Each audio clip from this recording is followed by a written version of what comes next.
I'll never forget that moment.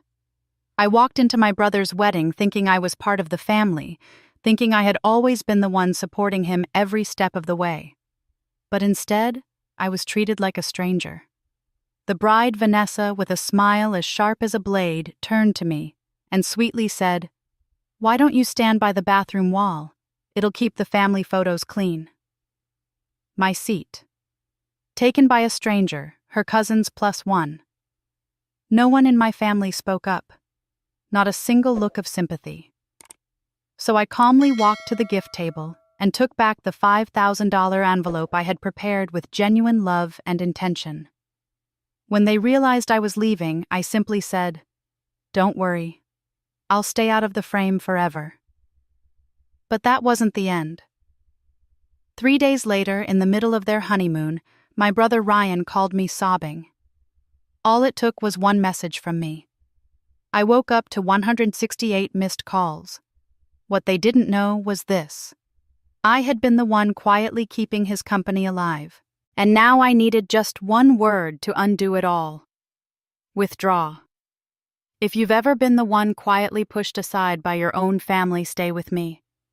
Because the story I'm about to tell will show you sometimes silence is the most powerful weapon we have. My name is Evelyn Walker. I'm 35, a structural engineer living in San Diego. I've built bridges, towers, and entire systems designed to withstand earthquakes. Quietly successful, comfortably single, and fiercely independent. But if you ask my family, they'll tell you I'm the good daughter, reliable, responsible, and never the one to cause trouble. That's all I've ever been to them. Never the golden child. Never the one they celebrated.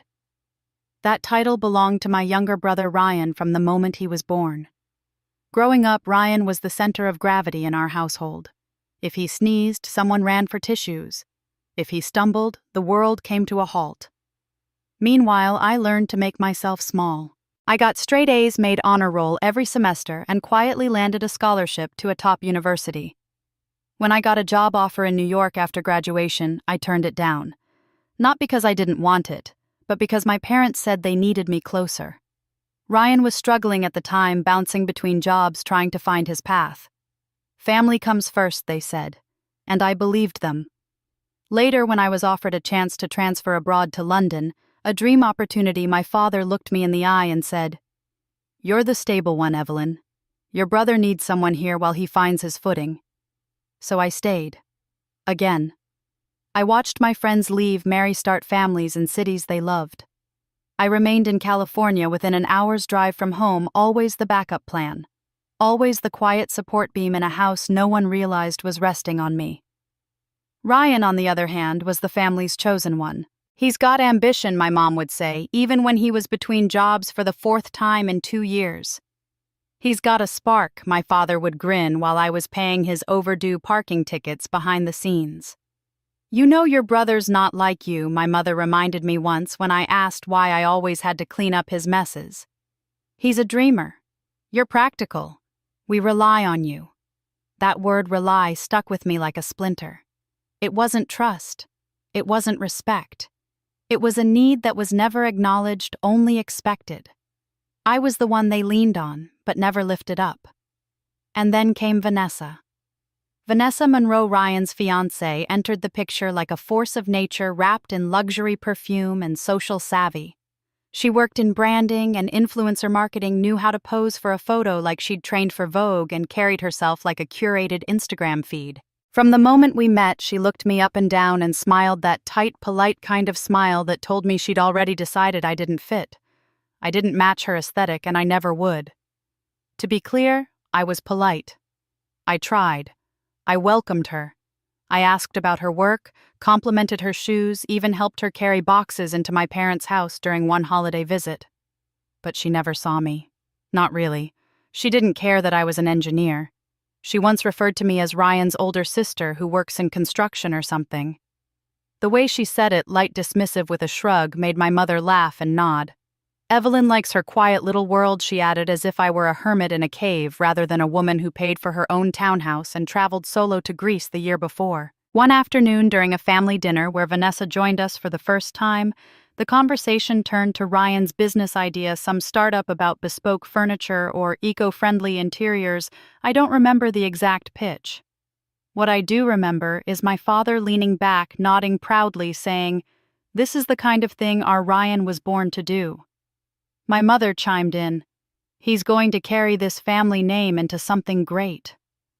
Then she turned to me and said, "You've always been the good one, Evelyn, the one who keeps the peace." I smiled, but something inside me cracked. It wasn't the first time I'd heard that line, but that night it landed differently.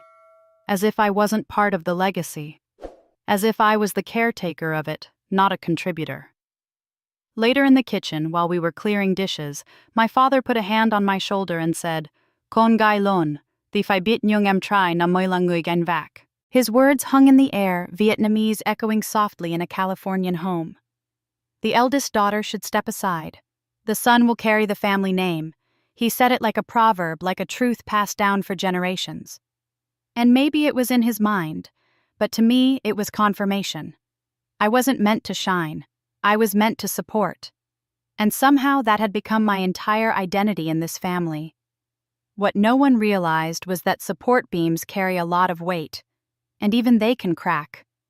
I didn't know it at the time, but that quiet ache in my chest, that tired, resigned acceptance of my place, wasn't going to stay quiet much longer. Because 3 weeks later, I'd receive a wedding invitation that would push everything to the edge. Not because of the venue or the guest list or even the dress code, but because in that wedding, in the one day meant to celebrate family, I would finally understand just how invisible I'd become. And what happens when someone you've ignored for too long decides not to stay in the background anymore. I still remember the first time Ryan came to me not as a brother full of pride, but as a man quietly unraveling. It was early spring, just a few weeks after that family dinner, where I'd been reduced to the good one in front of Vanessa. I had tried to put it behind me, to chalk it up to old habits and generational thinking. But when Ryan called and asked if we could meet for lunch, something about his voice told me this wasn't just a casual catch-up. We sat at a small bistro halfway between my place and his. He looked sharper than usual, his shirt crisp, his watch new, but his eyes were restless, darting between the menu and the sidewalk outside like he was waiting for someone else to show up and bail him out. "I've got this opportunity," he said, barely touching the sandwich he ordered. Furniture warehousing. High-end pieces, sustainable materials, all locally sourced. There's a supplier lined up and a potential investor if I can show proof of facility and initial operations. I listened.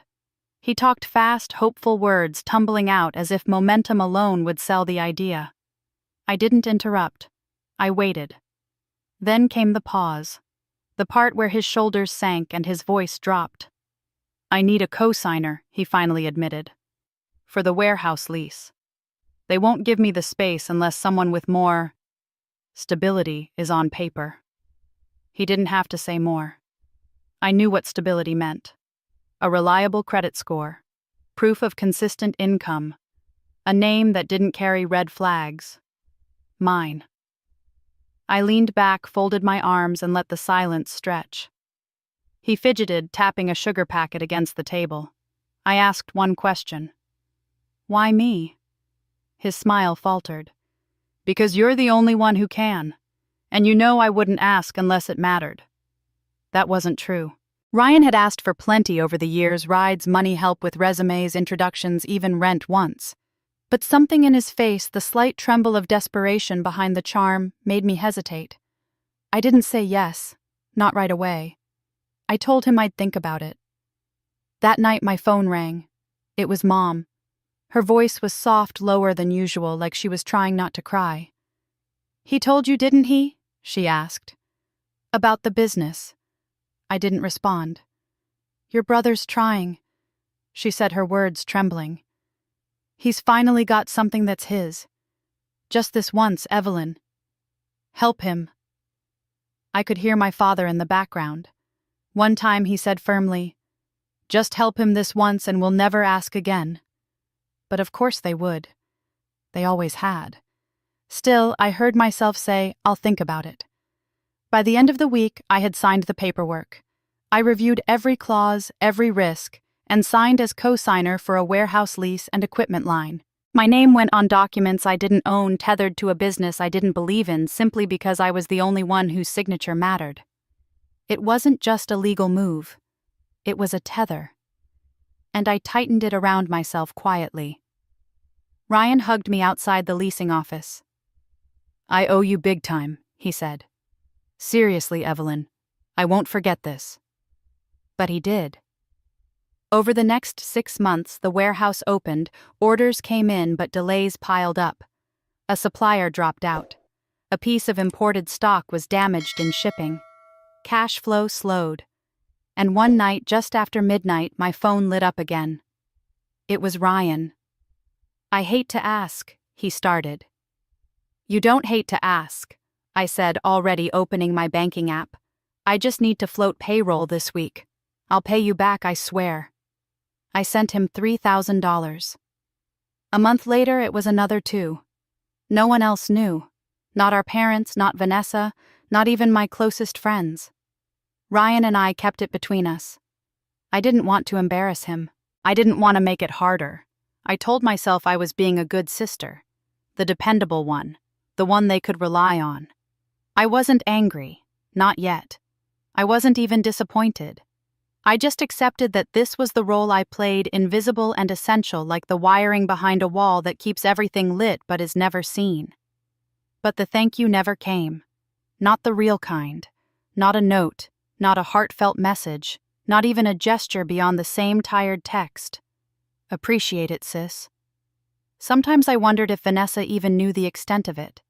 If she knew her engagement party, complete with custom catering and flower walls, had happened while I was quietly covering Ryan's shortfall with my own savings. They were planning their wedding by then, choosing colors and venues, debating hashtags and guest lists.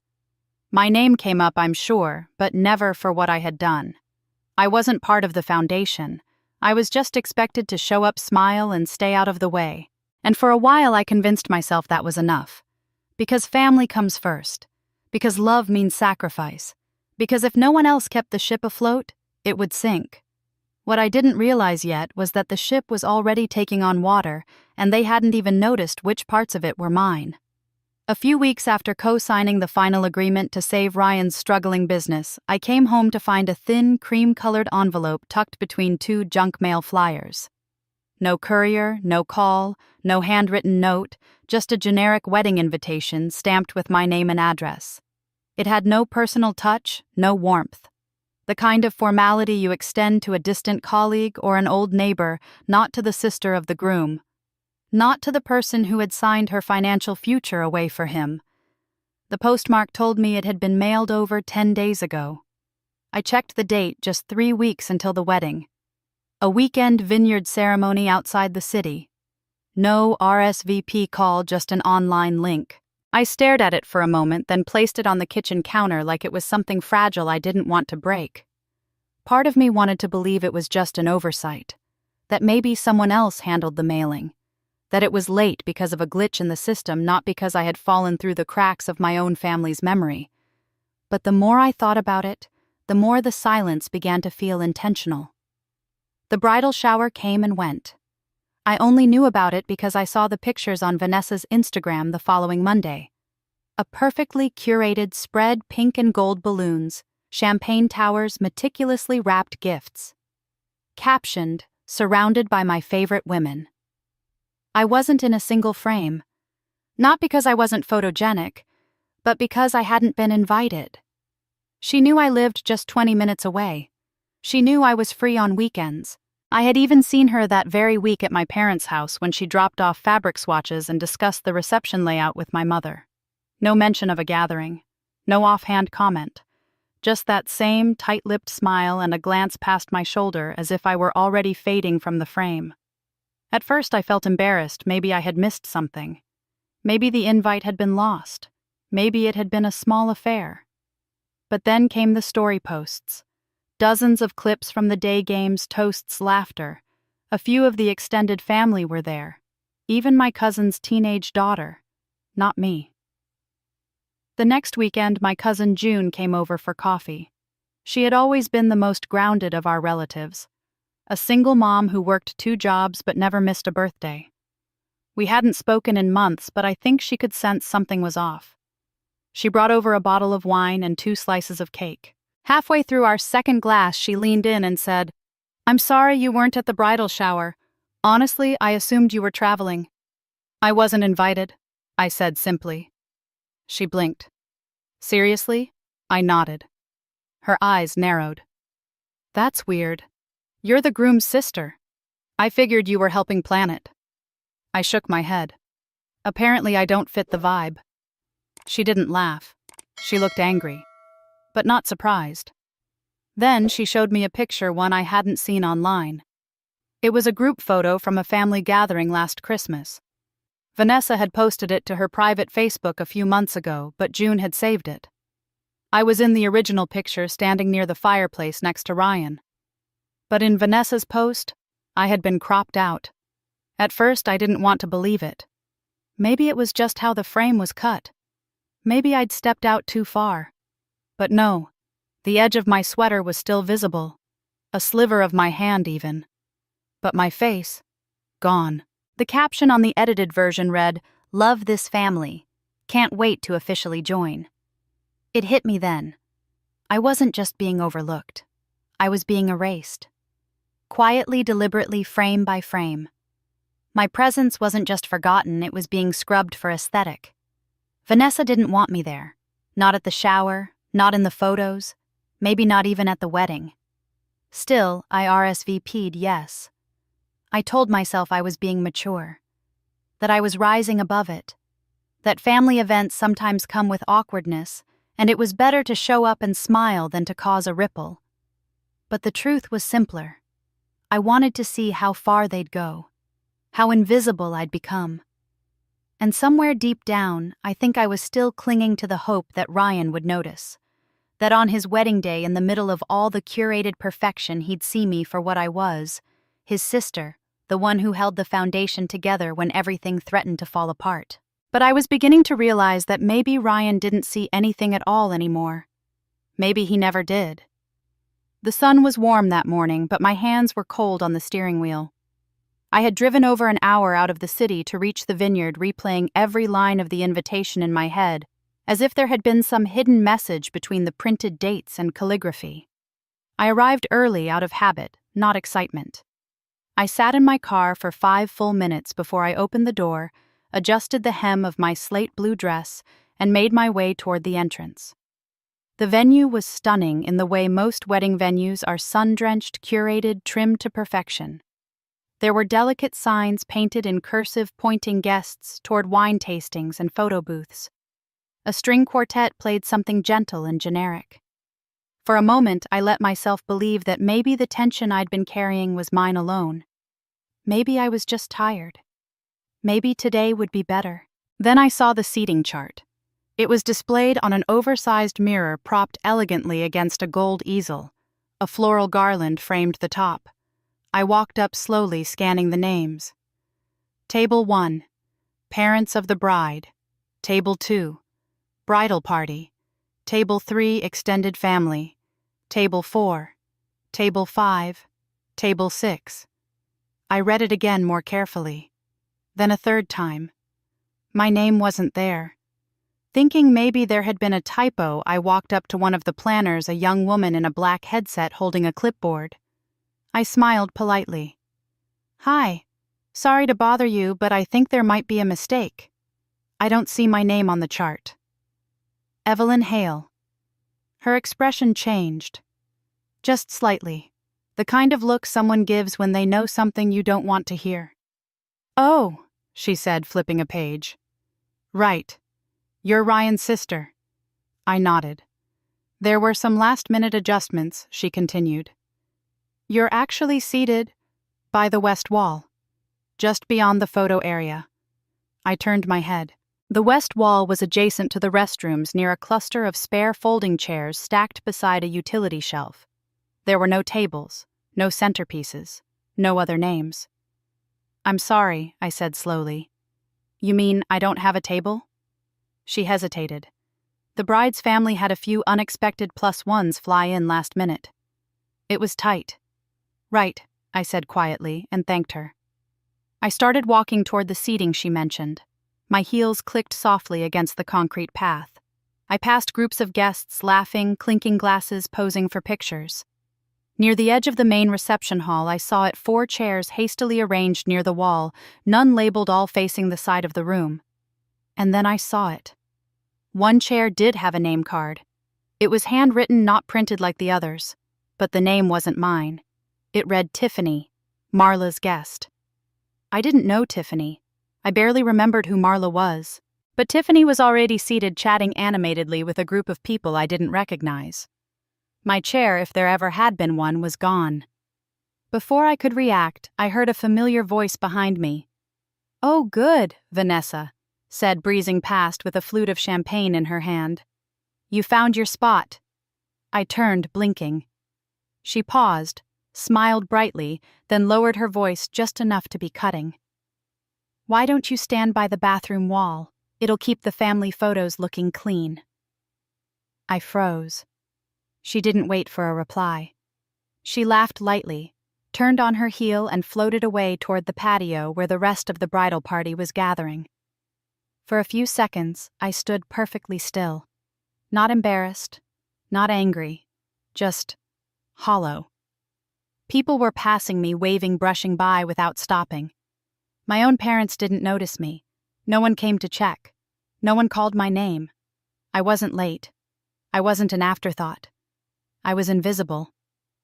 Then my eyes landed on the gift table. It was draped in white linen and sat beneath a handmade sign that read, "Grateful and Blessed." Stacks of wrapped boxes were lined up beside crystal vases full of cards and envelopes.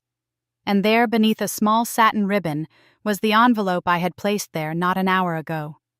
Handwritten in gold ink. My name signed at the bottom. Inside, a personal note and a check for $5,000. I had spent days deciding what amount felt appropriate. It wasn't petty cash. It was money I had saved over time. Money I could have used elsewhere. But I had wanted to give Ryan something meaningful, a gesture of love and pride. I walked up to the table. No one stopped me.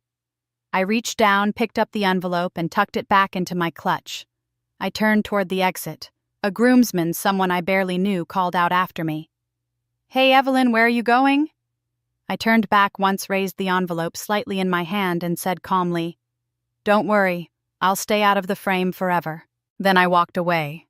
Not fast, not dramatic, just steady, like someone who had finally accepted a truth that had been waiting in the quiet for far too long. Evelyn didn't look back as she walked toward the gift table. Her heels struck the floor in deliberate, steady beats, echoing louder than the music that tried and failed to blanket the tension in the air. She had been humiliated with a smile, displaced with a sentence meant to be sweet, but sharpened like glass. "Why don't you stand near the bathroom wall? It'll keep the family photos clean," Vanessa had said almost cheerfully, her voice lilting above the string quartet's romantic swells. Evelyn had smiled, nodded politely, and walked away as if she didn't feel the heat crawl up her neck. But now each step was a decision, not an escape, but a declaration. The gift table was decorated like a magazine spread, pastel wrappings, silk ribbons, ivory linen.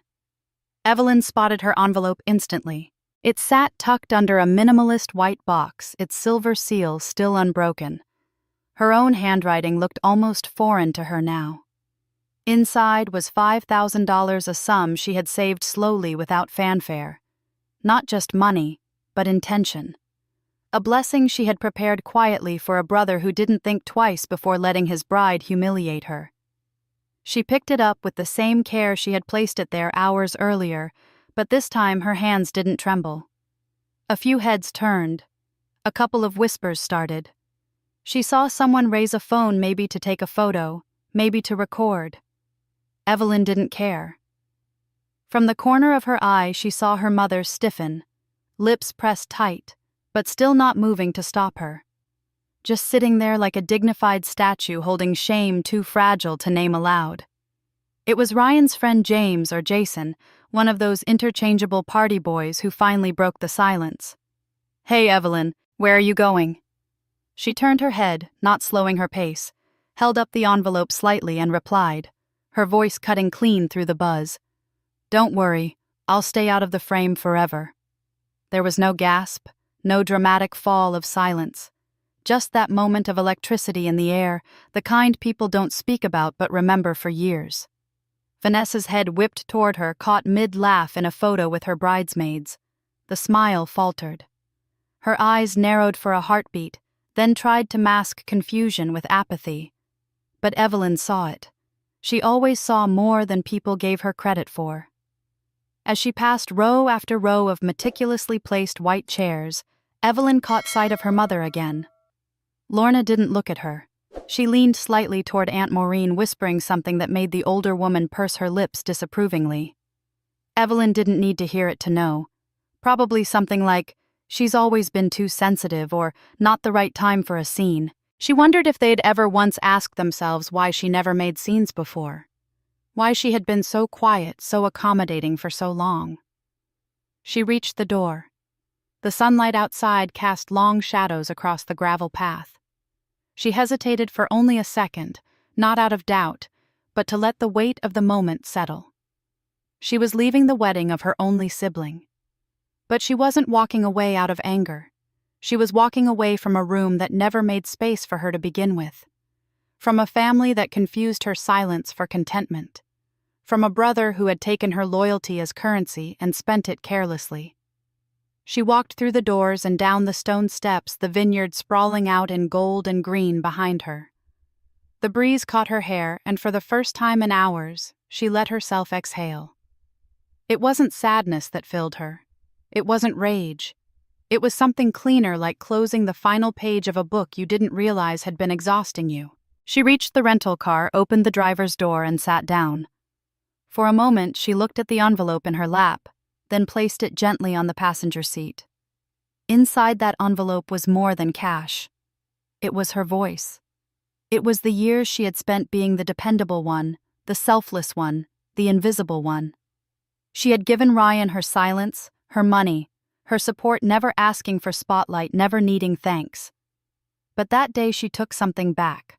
Her place, her voice, her boundaries. And she didn't need to slam a door or throw a fit to do it. All it took was one calm sentence, one deliberate walk across the room, and the audacity to reclaim what was always hers. And back in the hall, no one rushed after her. No one shouted her name. They just shifted awkwardly, adjusted their ties, smiled nervously at one another, and carried on with the show. Because for them, she had always been replaceable. Until now. Evelyn arrived back at the hotel just before dusk. The sunlight was thinning over the hills, casting a soft golden hue through the window of her second-floor room, but it felt muted to her, distant and ornamental like everything else that day. She set her clutch gently on the table, took off her shoes, slowly, mechanically, then reached into her overnight bag for her laptop. No one had called. No texts. No curious inquiries about where she had gone. For all the noise her departure might have stirred at the wedding, the silence afterward was deafening. It confirmed what she had begun to suspect months ago: her presence had never been necessary, only her silence.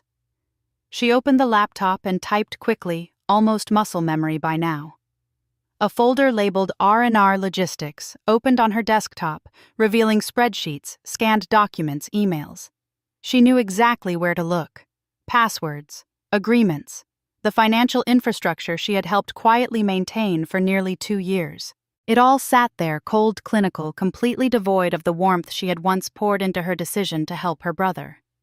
She logged into the company's banking portal, her access still active, her credentials still marked as secondary guarantor.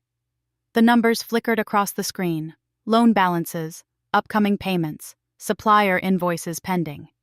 She could already see the weak spots, the late payments masked by short-term credit, the over-leveraged contracts. The company looked sleek on the outside, just like Ryan's wedding, but behind it all it was fragile, hollowed out by pride and held up by her name. Evelyn stared at the screen for a while, her hand hovering above the mouse. She wasn't ready to act yet. Not fully. She just wanted to remember what she had signed up for. what she had risked for someone who let her stand beside a bathroom wall in a rented chair while strangers occupied her rightful seat. She shut the laptop with a soft click. The room felt heavier. The dress she wore earlier still hung neatly from the back of a chair, a silent witness to the unraveling of the day. She turned toward the small desk where the wedding invitation still sat. She had brought it with her foolishly, perhaps thinking she might frame it later. It was thick cardstock navy blue with gold trim embossed with Ryan and Vanessa's names in large serif type. She picked it up and flipped it over, then opened the folded note she had tucked inside a message she had written weeks ago and hadn't included in the envelope she later reclaimed. It was meant to be a surprise. A second gesture.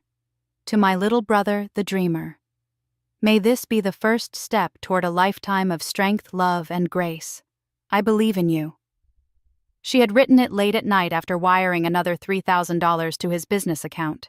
She had paused before signing it, wondering if she should say more, make it warmer, but decided simplicity would speak louder.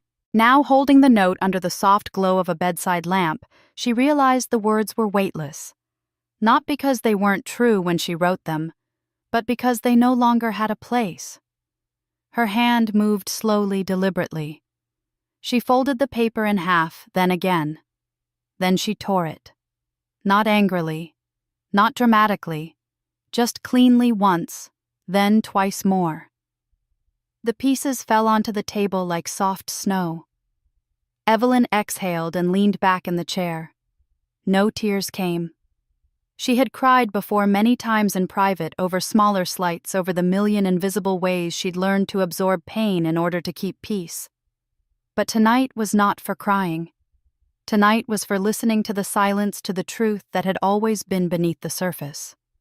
Her phone buzzed once. A hotel notification, tomorrow's breakfast hours. Nothing from Ryan, nothing from Vanessa, nothing from her parents.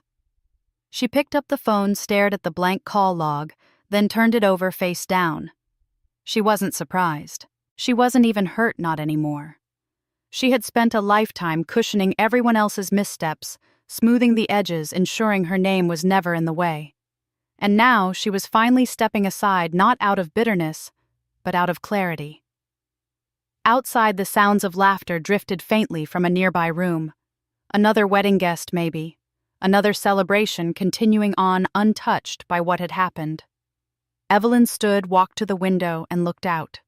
The vineyard lights were twinkling in the distance, the wind rustling through the trees just enough to make the air feel alive.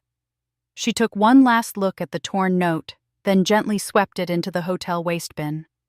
Tomorrow, she thought, things begin to change, not with rage, not with shouting, but with the quiet closing of a door.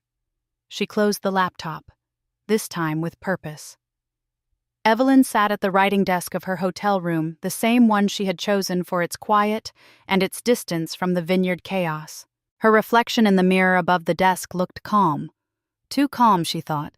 Not angry, not tearful, just still, like the part of a storm when the winds change direction and no one sees it coming yet. The laptop in front of her buzzed softly as it booted up. She had kept this machine clean of sentiment used only for finances, contracts, and emergency plans. And tonight, this was the latter. For months, Evelyn had known something wasn't right. Not just with Vanessa, but with Ryan, too. The way he dodged updates, sent vague thank you texts when she wired money and changed the subject every time she asked about his business strategy. He didn't respect her role in his success. He tolerated it the way some people tolerate a traffic light on a quiet road. The cursor blinked at her from the email draft she had prepared weeks earlier. She'd written it the same night she discovered Ryan had removed her from a company group email thread. It had stung, not because she wanted recognition, but because it was so cowardly. Her signature was on the loan papers that kept the business afloat. And yet in front of his new investor friends and curated social media persona, she didn't exist. The subject line was short. Termination of co-signer agreement. Immediate. The body was longer. Legal professional and cold. It cited her right to rescind co-signature status under Clause 9.4 of the agreement, outlined her withdrawal of credit coverage, and included attachments, notarized copies of the revocation her identification, and proof of notification to the financial institution. She stared at the attachments for a moment before adding one more recipient to the CC line, her lawyer Mariana Holloway, who had always said, "You don't need to yell to be loud." Mariana had helped her prepare this escape hatch just in case. Evelyn had laughed at the time. What kind of sister plans a legal exit from helping her own brother, she'd said. Mariana hadn't smiled. The kind who's been used before. Click. The email was gone. Evelyn didn't sigh or lean back dramatically. She simply stood and crossed the room to where her suitcase sat half-packed. In her palm, her phone vibrated a silent notification from her banking app confirming withdrawal of auto-payment permissions. Ryan wouldn't know it tonight. He'd be sipping overpriced wine on a honeymoon he couldn't afford without her help. He'd smile in pictures with Vanessa, oblivious that behind the scenes the scaffolding was coming apart. His lease depended on her name. His next shipment depended on her signature, his credit score. Well, that depended on how fast he could scramble. She picked up her phone and opened their last text thread. It was filled with short, dry exchanges. "Hey, can you check if the funds cleared? Just a little tight this month. Can I borrow from the reserve? Appreciate it, sis." That last one had come 6 months ago. He'd never said thank you again. She typed only one sentence. "It's time you stand in the frame you chose." Then she hit send. No punctuation, no emojis, no need. The silence that followed wasn't empty. It was full of meaning, of clarity, of years of being sidelined, finally catching up to the present. Evelyn walked to the small window, opened it slightly, and let the vineyard breeze drift in. She thought about the wedding photos that would soon appear online. Photos she'd been told not to ruin. The irony wasn't lost on her. They wanted a perfect picture, so she removed herself entirely. No drama, no scene, just absence. And that absence, it was going to cost them far more than they knew. Behind her, the laptop screen dimmed. Her phone didn't ring. Not yet. But it would. The moment Ryan tried to renew a contract or move money between accounts or negotiate with his Portuguese supplier, the fallout would begin. But Evelyn wasn't bracing for impact. She was already out of the blast zone. While Evelyn sat quietly in her apartment 3 days after the wedding, the consequences of her silence had started a chain reaction neither Ryan nor Vanessa anticipated. The honeymoon was supposed to be in Maui crystal blue waters, champagne breakfasts, staged selfies under string lights, but reality had followed them there. On the second day, Ryan's phone buzzed with an unexpected email from his logistics partner. The subject line was blunt: urgent contract review and payment freeze. Inside, a curt message cited the revocation of personal financial backing on the business loan. The company would be halting future deliveries pending clarification. Confused, Ryan called the bank.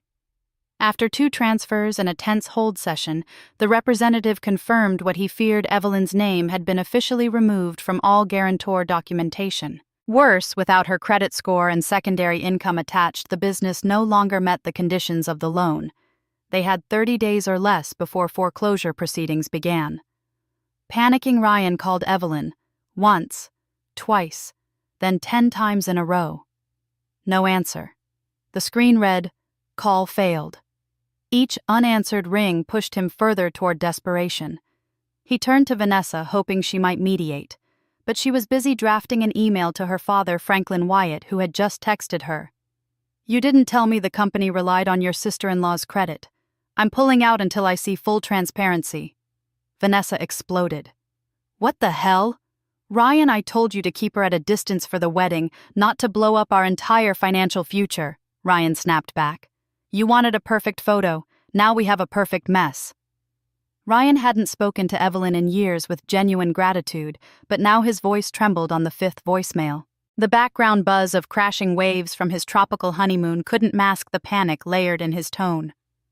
"Ev, please just call me back. I messed up." By the 8th call, his tone shifted. No longer a man begging for help, but a brother demanding explanation. "You're seriously doing this because of a seat at a wedding, grow up." His words were sharp but hollow, like someone flailing in water mistaking anger for control. Meanwhile, Evelyn sat at her kitchen table with a cup of untouched tea, her phone on silent. The call log blinked 12:15-23 missed calls. She stared at the screen but felt no urge to answer. It wasn't revenge that gave her peace. It was clarity. For the first time, Ryan was experiencing the silence she'd known too well.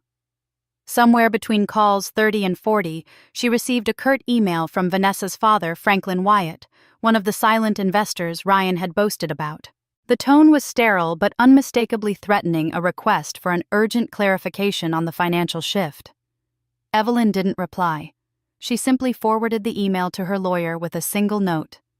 "Loop me in if this escalates legally." By the evening of the second day, her parents called. Evelyn didn't pick up. The voicemail from her mother was a mix of scolding and desperation. "Why are you doing this? You're tearing the family apart. Ryan's devastated. He hasn't eaten. We can fix this. Don't punish him." She pressed delete. By the third morning, the phone showed 168 missed calls. The final voicemail from Ryan came in at 4:17 a.m. His voice cracked this time. "Evelyn, I know you're listening. Just, please, don't do this. I'm your brother." Then silence. No defense, no anger, just a broken line between them. She finally opened her laptop, pulled up the last signed document Ryan had begged her to co-sign 18 months ago. There in ink was her quiet loyalty, now undone with a single withdrawal notice.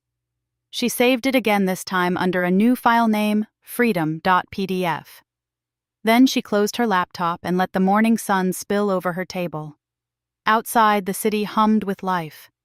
Inside, Evelyn breathed deep and steady. This wasn't vengeance. It was resolution. Evelyn had just returned to her apartment when her phone buzzed again. Not from Ryan this time, but from her mother. For the first time since the wedding, her parents were reaching out. She stared at the screen for a long moment, then answered. "Evelyn." Her mother's voice came through tight with emotion. "What were you thinking?" "What do you mean?" "You know what I mean," her father cut in. "Pulling your support like that because of a chair. That's petty. You've jeopardized your brother's entire future." There it was. Not a question of how she felt.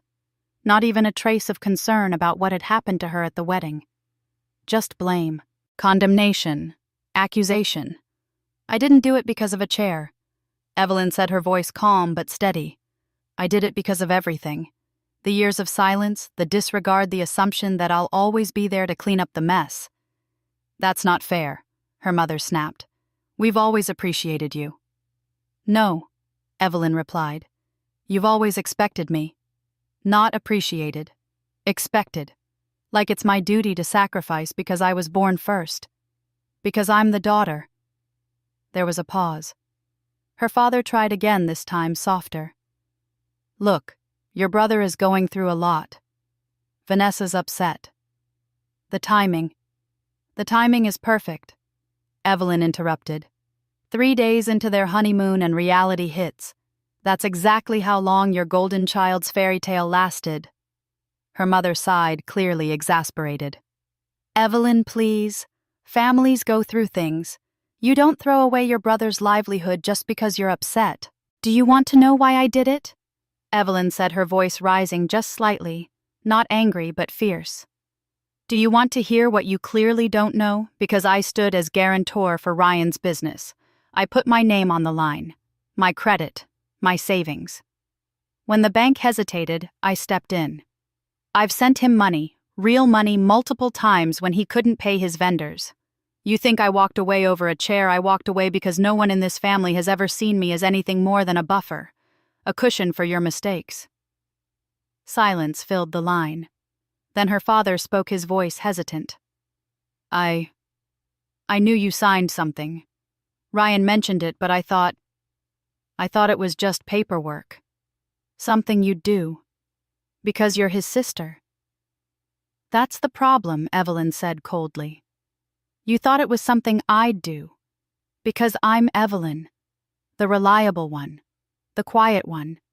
The one who doesn't complain. The one who gives and never asks for anything in return. Do you even know how much I gave him? He didn't answer. $68,000, she continued. Over the last 2 years. Between wiring money, paying late fees, making sure his name stayed clean. And not once did I get a thank you. Not from him, not from either of you, not even a card. But I'm the villain because I stopped. Her mother's voice was soft now, almost a whisper. We didn't know.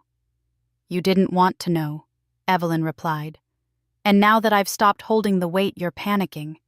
Because this family only functions when I'm holding it together behind the scenes. Her father tried to gather himself. We love you, Evelyn.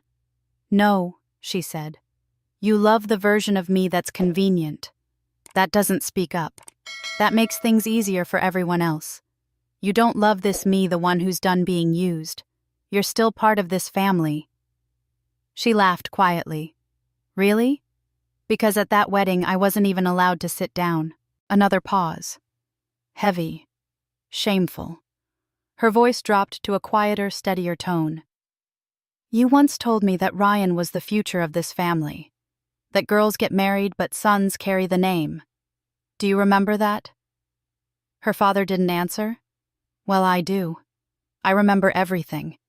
And I finally see it clearly now. I was never the child you bragged about. Just the scaffolding you built the rest of the house on. A wall you leaned on. And now that I've stepped away, the cracks are showing. And with that, she ended the call. She didn't cry. She didn't tremble.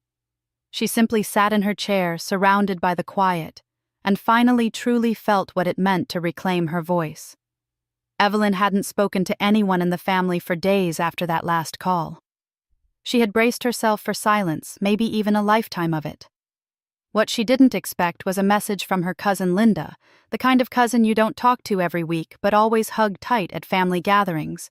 The message was short, direct, and carried more weight than Linda probably knew. Did Vanessa also cut you out of the wedding photos I was told to sit at the kids' table? My husband didn't even get a chair. Evelyn blinked at the screen. The knot in her chest didn't tighten, it shifted. She replied with a simple, yes. And then her phone rang. The conversation with Linda was like opening a sealed box in the attic, dusty truths, forgotten memories and indignation long buried.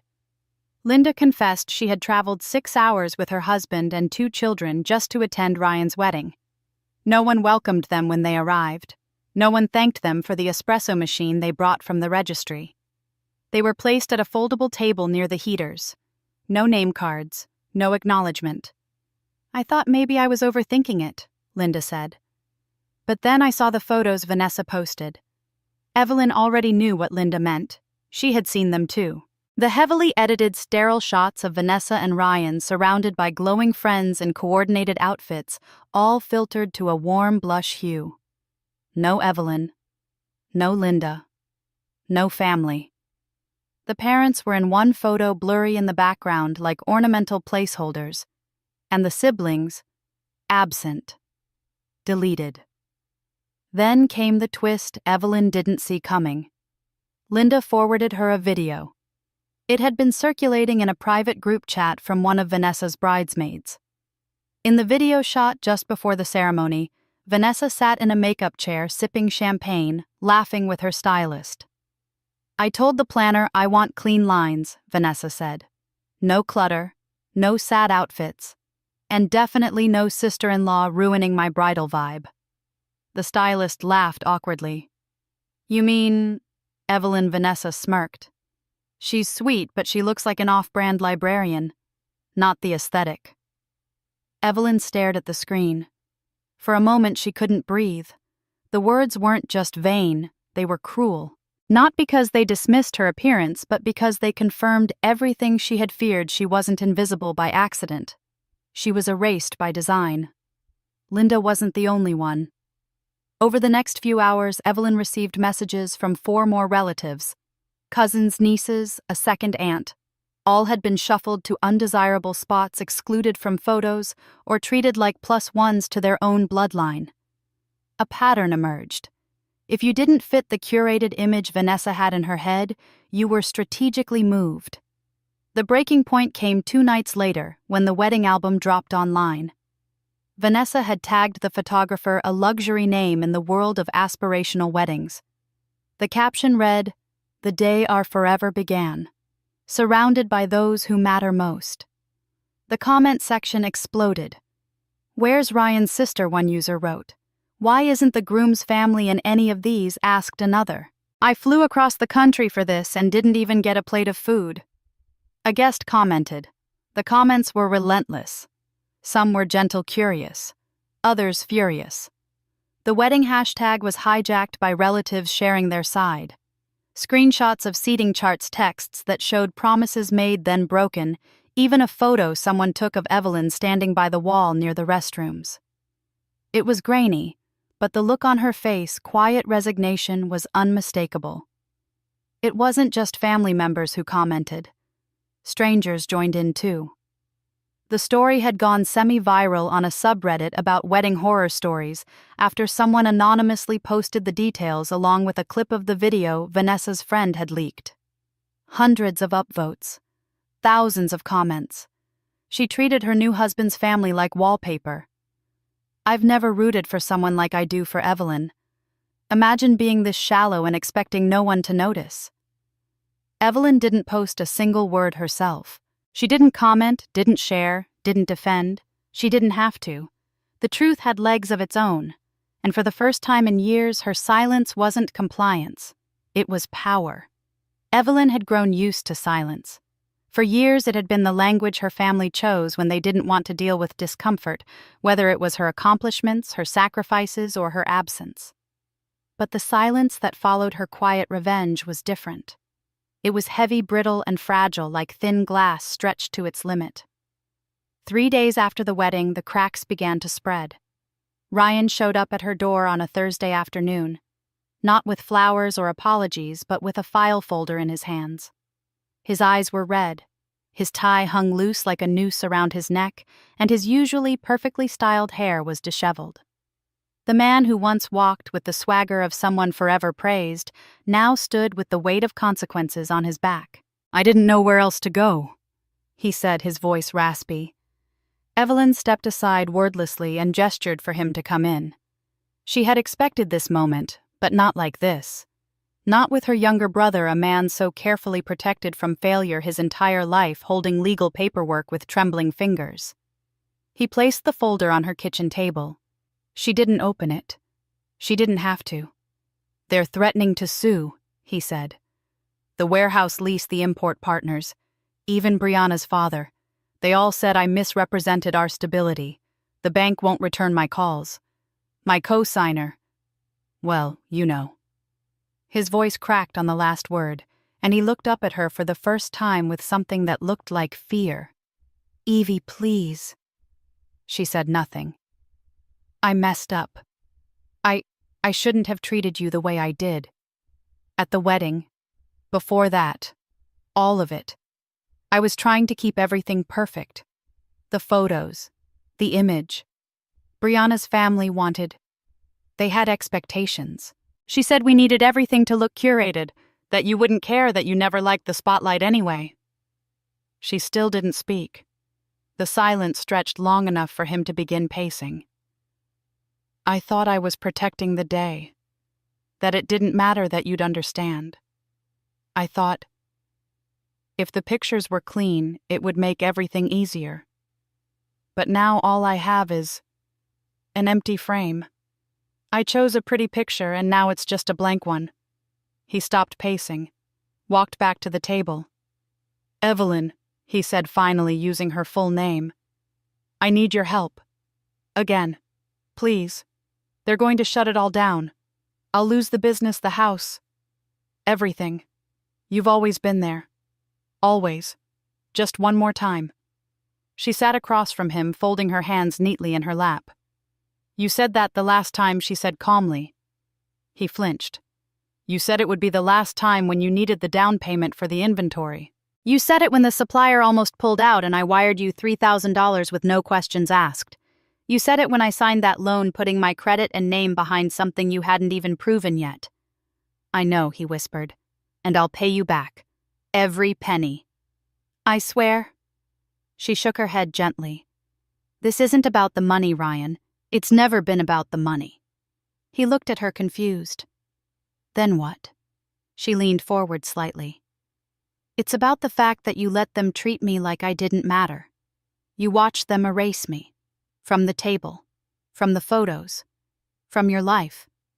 And you said nothing. His lips parted, but no sound came out. You told yourself I'd be fine because I always am. Because Evelyn doesn't need anything. But I did, Ryan. I needed you to look at me and say, she belongs here. And instead you handed me to the background. Again. A tear rolled down his cheek, but she didn't flinch. I'm not angry, she continued. I'm just done. He reached into the folder and pulled out a document. Please. If you sign this again just for a few more months, I'll make it right. She looked at the paper but didn't take it. Instead she stood, walked to her desk drawer, pulled out a small envelope. She placed it gently on the table in front of him. He looked at it, recognizing the handwriting. It was the wedding card she had written, the one she had torn in half and taped back together. Inside, there was no check, only a single note on plain paper. I'm no longer the shadow, it read. I am the frame. When he looked up, she was already walking toward the door. I'm sorry, he said again, this time barely audible. She turned slightly. I believe you, she said. But it's time you learn what it feels like to build something without someone always catching you. He left with the envelope. The folder still sat on her table untouched. Outside, the afternoon sun burned a little brighter, and Evelyn stood for a moment bathed in light. She didn't cry, she didn't smile. She simply exhaled and returned to the life she had built without applause, without acknowledgement, but finally on her own terms. The envelope arrived 2 weeks later.